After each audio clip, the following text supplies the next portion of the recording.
Bueno, hoy día es un día más tranquilo, no solo por el sol, sino el cielo que se está despejando de menos carros. Entonces hoy día me tocaba un pabellón que tiene menos pacientes que no tienen neumonía, ¿no?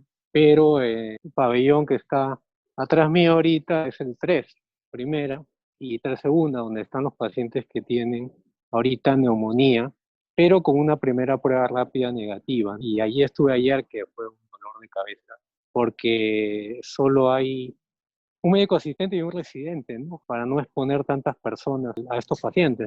Y lo más probable es que esos pacientes tienen, o sea, faltaría el PCR, pues, ¿no?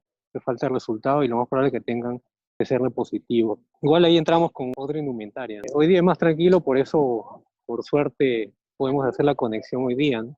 Pero cuando toca esos pabellones, no se puede tocar el celular. Estamos totalmente aislados, ¿no? Es pesado, ¿no? Es pesado el trabajo de su paciente y sobre todo es pesado el cómo no podemos hacer mucho por ellos, ¿no? Porque no hay tratamiento, ¿no?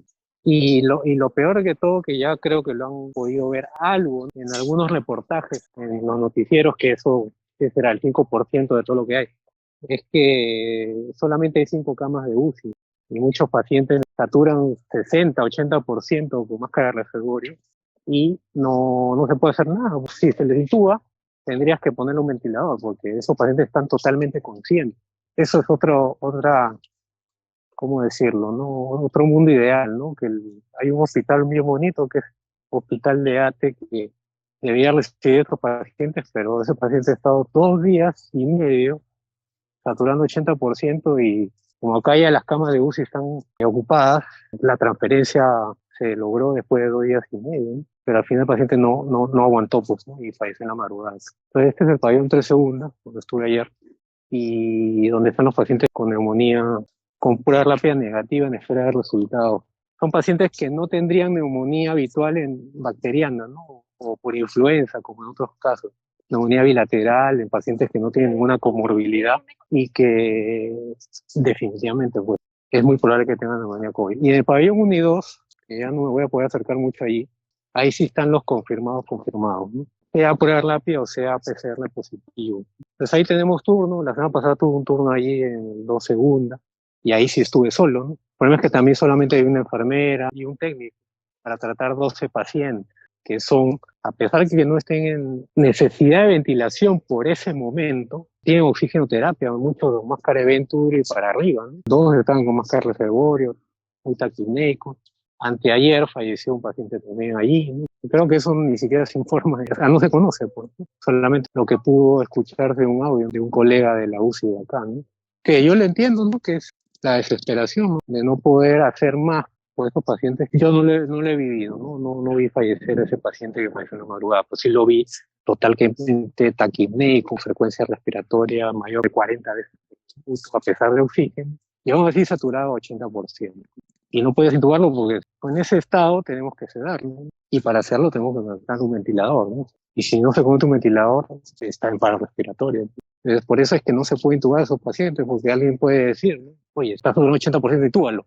Pero si no tenemos que ponerle después de intubarlo, eso y los internos deben saber muy bien eso, ¿no? Los externos también. Eso del bolseo, siquiera en la época que estaban ellos, yo no lo consideraba correcto. Pues en esa época la necesidad de ventilador no era tanta como ahora, ¿no?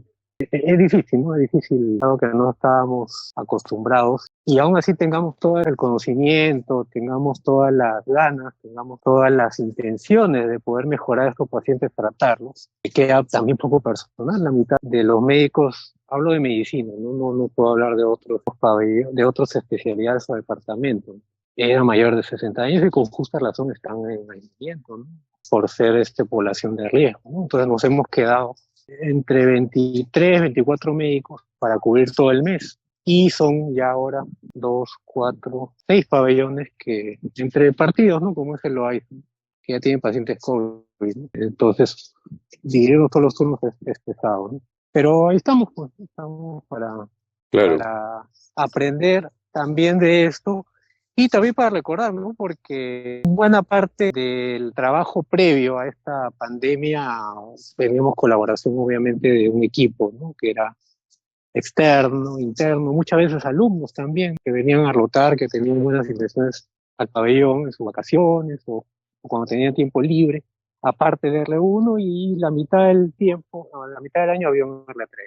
Entonces nosotros estábamos más para dirigir, ¿no? Ya en ciertos años estábamos en esa función, ¿no? Y la ejecución la hacían ellos, que yo siempre lo he visto que es una manera de aprender, ¿no? Que es estar en la cancha. Pero ahora, obviamente, que ellos no pueden estar, nosotros ya estamos metidos en la cancha, pero como ellos mismos nos decían, ¿no? Yo cada vez que conversaba con ellos a través de encuestas para saber su opinión, el personal en esa época era poco, hablo de personal que tenía que hacer la labor administrativa, ¿no? Y muchas veces esas funciones las tenía que hacer los externos, internos, por el bien de los pacientes. Igual era voluntad de ellos mismos. Igual si ellos me decían que no tenían tiempo para eso, le decíamos, ¿qué vamos a hacer? No tenemos tiempo porque tenían que hacer historia, tenían que evolucionar, sacar citas, etcétera, etcétera. Al final no podían hacer trámites, ¿no? Es entendible, ¿no? Ahora se siente mucho más eso y igual tratamos de hacer todo lo posible en el tiempo que estamos acá programados, ¿no? En estos días probablemente has tenido ya más pacientes, varias personas que has atendido. Si recuerdas algún caso en especial o alguna persona en especial o alguna situación difícil o que hayan resultado trabajándola, algo que nos quieras comentar. Es justo un paciente que tuve ayer, ¿no? Es algo que les estaba comentando, que llegó el día 12, me parece, a la emergencia y lo hospitalizaron 1 o 2 días después en el pabellón justo atrás que estamos viendo en el 3 segunda, con una prueba rápida negativa para COVID, pero el paciente tenía una neumonía severa con infiltrados bilaterales, no tenía ninguna patología previa más que, bueno, tener 57 años y ser obeso. Y se fue deteriorando, ¿no? Llegó saturando a la emergencia 80%, pero aún con oxígeno, obviamente yo no lo he visto días antes, ¿no? Ya lo he visto al tercer día y medio, cuarto día de hospitalización. Seguía saturando 83%, pero algo que supongo lo leerán algunos o lo habrán leído algunos que se han interesado del tema, estos pacientes mejoran cuando se ponen en posición que se llama prona, ¿no? Que es en decúbito ventral. Entonces el paciente cuando fui a evolucionarlo ayer estaba así, ¿no? Sentado al borde de su cama, apoyado en su cama y aún así estaba respirando casi 40 veces por minuto con máscara de 15 litros y saturando 83%, ¿no? Pero aún así hablaba, ¿no? Aún hablaba y yo le preguntaba cómo se siente y me dijo, me siento un poco mejor a que llegó, pero realmente se veía mal, ¿no? No tenía apetito y tenía un dolor dorsal. Ese paciente ya me lo habían reportado como aceptado para transferencia para ATE a las 8 de la mañana. El paciente estaba aguantando 3 días por la musculatura que tiene, su diafragma, respirar 40 veces por minuto por 3 días seguidos, a cualquiera lo cansa, ¿no? Llego hoy día, me entero que sí, la ambulancia llegó en la noche, lo intubaron creo que a la medianoche, pero no resistió, ¿no? Y falleció a la medianoche. Y eso te genera impotencia, porque, bueno, nosotros, bueno, lo personalmente, yo he aprendido medicina, por decir de guerra, ¿no? Porque lo que conocen los expertos internos hace 15 años que yo fui al hospital como R1, no había ventilador mecánico en toda la emergencia, ¿no? El R3 era el asistente de medicina, uno solo, ahora tienen como 3 asistentes en la emergencia, y éramos equipo de 4 nada más para toda la emergencia, ¿no? Entonces ahí aprendemos de una manera a sobrevivir. Ya te das cuenta de los pacientes cuando necesitas hacer algo, ¿no? Entonces lo que necesitábamos hacer en ese momento era llevarlo. Entonces uno ya sabe, ¿no? Este paciente tiene ventilador, no le intubamos en la emergencia y lo pasábamos a uno Claro. rápidamente y ahí ya con el ventilador a la mano lo intubábamos con tranquilidad, pero ya estaba en el lugar. Entonces esto lo hemos aprendido a la fuerza, a la mala, a la necesidad, ¿no? Y al final Una el consulta. objetivo era que sobreviva el paciente, ¿no? Claro. Una consulta. ¿Qué ha sido lo más difícil en todo este tiempo? Más difícil. El primer día, creo yo, ¿no? El primer día que teníamos que, o que nos dijeron, ¿no? Que tienes que atender este tipo de pacientes. Siempre hay el miedo, ¿no? Siempre hay el miedo, el temor a contraer la infección. Y muchos médicos, inclusive, o personal de salud, todavía, ¿no? Tienen ese miedo y a veces, y lo he observado, ¿no? Lamentablemente, en las 2 veces que he estado en estos pabellones con pacientes positivos, que otro personal no se acerca. ¿Por qué? Por ese temor. Entonces, el primer día que me dijeron, sí tuve temor, tuve a veces hasta impotencia, ¿no? no hay tantos médicos, a pesar de que seamos muchos en número, pero son muchas áreas para cubrir, ¿no? Pero después al día siguiente ya uno lo va pensando y entonces es nuestra labor como médicos, ¿no? Siempre y cuando obviamente y hasta ahora nos están dando equipo de protección, pero creo que en algún momento ha ocurrido en otros países se va a acabar, ¿no? Entonces ahora ya no hay ese temor, pero al inicio sí, ¿no? Al inicio sí el temor a contagiar. Entonces ahora, bueno, personalmente, no he aceptado que en cualquier momento sí, ¿no? Me puedo infectar. Y peor, que yo tengo factor de riesgo, pero aún así yo estoy acá, ¿no? Yo soy asmático. Pero estoy controlado, ¿no? Con corticoides inhalados a dosis media, alta, ¿no? Y estoy acá, ¿no? Estoy trabajando. Entonces, para mí lo más difícil fue eso, ¿no? Es que te digan que tienes que entrar a la cancha, porque al inicio, ¿no? Este engaño que lo hemos conversado con muchos colegas, ¿no? Del hospital, ¿no? Es falta de proyección, creo yo, ¿no? De decir que solamente 5 hospitales de Lima sean solo para recibir estos pacientes era algo ilógico, ¿no? Y no lo digo yo ahora que ha ocurrido, ¿no? Sino es algo que se vio, pues, ¿no? Pero nosotros estamos ahí como les decía y seguiremos para adelante, esperando Claro. que si nos infectamos nos dé un grado leve y podamos recuperarnos y podamos seguir en el trabajo, que al final es lo que nos gusta hacer, ¿no? Otra cosa difícil para mí es llevar a la par la coordinación del curso. Los internos no saben que porque ellos han sido mis alumnos y yo soy coordinador de acá de la sede del Clínica Médica 2. También poder responder las dudas que ellos tienen, porque obviamente no pueden llevar el curso en el hospital, están en incertidumbre, poder calmarlos, poder llevar las sesiones virtuales que se están dando. O sea, he tenido que conectarme muchas veces del celular, como lo estamos haciendo ahora, para participar de algunos casos clínicos, TBL, clases, etcétera. Eso también es un poco difícil, pero lo estamos manejando, ¿no? También. Claro, claro. ¿Qué mensaje les quieres dar a ellos en general ahora, mientras dura esto, y a futuro, como digamos, a futuro de ellos como profesionales, considerando que ahora están teniendo quizás como un bache, ¿no? En su formación, un momento de incertidumbre? Podría resumir 3 puntos, espero, aunque quisiera decirles muchas cosas, ¿no?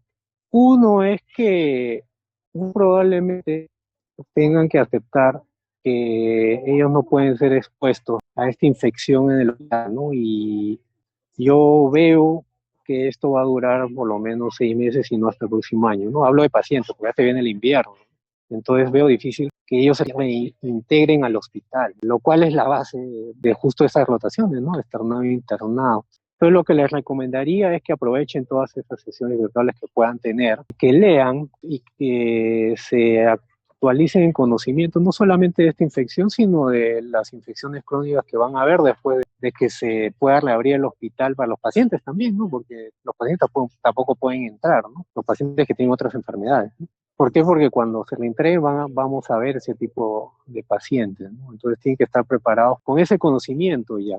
Y eso se puede aprender, ¿no? Quizás sí también aprendían el tema de mejorar o perfeccionar su historia clínica con los pacientes, pero lo que sí deben desarrollar en estos últimos años es cómo plantear diagnósticos, cómo plantear un plan de trabajo y definitivamente un manejo. Y eso solamente se logra con práctica, sea con pacientes reales o sea con pacientes de casos clínicos, ¿no? Eso se aprende. Y también, ¿no? Creo que es muy útil varios internos externos, y ellos mismos muchas veces me sugirieron en el curso, usar videos de YouTube, ¿no? Donde hay revisiones cortas del tema, también experiencias, exposiciones, o las mismas también charlas o pocas charlas que yo puedo haber colgado también en YouTube, que se las he compartido en algún momento a ellos, ¿no? Y otro punto sería prevención, ¿no? Para no contagiarse, no solamente por ellos, ¿no? Sino por todos los demás, ¿no? Y que transmitan ese mensaje, que no solamente no salgan a la calle, porque ya está comprobado que no necesitamos contagiarnos de un paciente sintomático, ¿no? Más bien la mayoría de infecciones vienen de los pacientes asintomáticos. Y la única forma de no exponerse a esos pacientes es no saliendo, o saliendo el menor número de veces afuera, ¿no? Solo lo estrictamente necesario. Y ahora ya lo estrictamente necesario no es comer los antojos de que uno estaba acostumbrado a comer 1, 2 o 3 veces por semana, ¿no? Sino es lo que necesitamos para nutrirnos y mantener un peso ideal, que ahorita estamos en sedentarismo, ¿no? Y lo otro que fomenta ellos mismos también el lavado de manos. Ya, nos podemos poner mascarillas, todo, pero si no tenemos el hábito de lavarnos las manos, y no solamente pasarlo 5 o 10 segundos, ¿no? Sino el lavado de mano más efectivo es el hospitalario, que son los 11 pasos. Al final, nosotros mismos no estábamos acostumbrados a eso, ¿no? Pero yo ya me acostumbré a eso y más bien lo veo como una necesidad. Cada vez que atiende un paciente, o con alcohol gel primero, y después cuando ya terminé de atender a los pacientes, con agua, jabón o clorexidina que tenemos acá, los 11 pasos, que cuando ya lo haces a la tercera, cuarta vez, te queda. ¿Qué mensaje final les querrías dar a ellos, a tus alumnos, a los de cuarto quinto, a los externos internos, sobre todo? ¿Qué les querrías decir? Por su aprendizaje, que no esperen, ¿no?, a que sus profesores, su coordinador, la universidad les diga qué tienen que hacer para aprender, ¿no? Sino ellos mismos pueden aprender también, muy aparte de los días que puedan acordar con algunos profesores que conozco ahora, les están programando algunas sesiones virtuales. A mí también me han dicho, voy a poder colaborar a pesar del tiempo corto que pueda tener, poder conectarme con algunos de ellos, ¿no? Y poder aprender de ahí, ¿no? Creo yo que donde aprendíamos más, o donde yo percibía que aprendían más los externos internos o algunos de los que yo tenía en el piso, es cuando conversábamos al pie de la cama del paciente. Pero ellos ya le habían hecho la historia, el examen físico yo lo corroboraba así cuando era escandalosamente, no habían examinado algo, pero después lo conversábamos al pie de la cama del paciente y a veces le preguntábamos algo, pero era esa discusión, ¿no? Que a veces podía ser 10 minutos, media hora, de un solo paciente, ¿no? Inclusive. Y eso creo que se puede hacer inclusive mejor, sin distracciones, de una forma cómoda también, porque ahí estábamos parados, y con más tiempo en ese tipo de sesiones virtuales. No les voy a decir hasta qué tiempo. Como le dije, mi proyección por lo menos es hasta fin de año, pasado el invierno, no sé si hasta el próximo año, depende mucho de el segundo mensaje que les di, ¿no? Que ustedes también hagan propaganda de estas recomendaciones que lamentablemente al presidente no le hacen caso, ¿no? De miles de formas lo he visto hablar, pero cada día que salgo del hospital y me voy a mi casa, veo más gente, ¿no? Mucho peor fue en la Semana Santa, que debió ser al revés, ¿no? Pero eso, ¿no? Que digan a todos los que vean que no salgan a la calle, que usen mascarilla en la medida de lo posible, que puede ser una N95 si la pueden conseguir bien, pero si no, cualquier mascarilla vale, y el lavado de manos. El lavado de manos, practíquenlo, hay videos de YouTube y acostumbrarse a eso. Y eso también a futuro va a prevenir cuando regresen al hospital que ellos mismos se infecten o que infecten a sus pacientes, ¿no? Porque las infecciones intrahospitalarias venían por eso, ¿no? Por no tener una buena higiene y prevención de la transmisión y contaminación, directamente por las manos y directamente por no usar mascarilla. Entonces, y eso, ¿no? Que antes el mayor temor del hospital era infectarse de tuberculosis. Y aún así, no usaban mascarilla. Bueno, me incluyo también, no usábamos mascarilla, aunque ellos siempre yo les decía, quiera que no, ellos tenían más tiempo en el hospital, más tiempo ahí en el pabellón que podían exponerse, ¿no? Y espero que saquemos aprendizaje eso, ¿no? Cuando regresen al hospital, que paren con su mascarilla, aún así no saque llagas acá, ya me está riendo, la nariz y lavarnos las manos. Si nosotros nos lavamos las manos con frecuencia, con regularidad, no necesitamos usar mucho guante para atender otro tipo de pacientes, me refiero. Porque ellos cuando regresen no creo que lleguen a atender pacientes con neumonía, COVID, sino otro tipo de pacientes, ¿no? Los que están acostumbrados y que después van a llegar, ¿no? Bien, Otto, muchas gracias, te agradecemos mucho por tu tiempo. No hay problema. Cuando quieran, estamos dispuestos a colaborar, ¿no? Listo, Otto. Gracias, un abrazo. Ya, cuídate también. Estamos Cuídate mucho. conversando. Cuídate Gracias. mucho. Saludos. Hasta luego.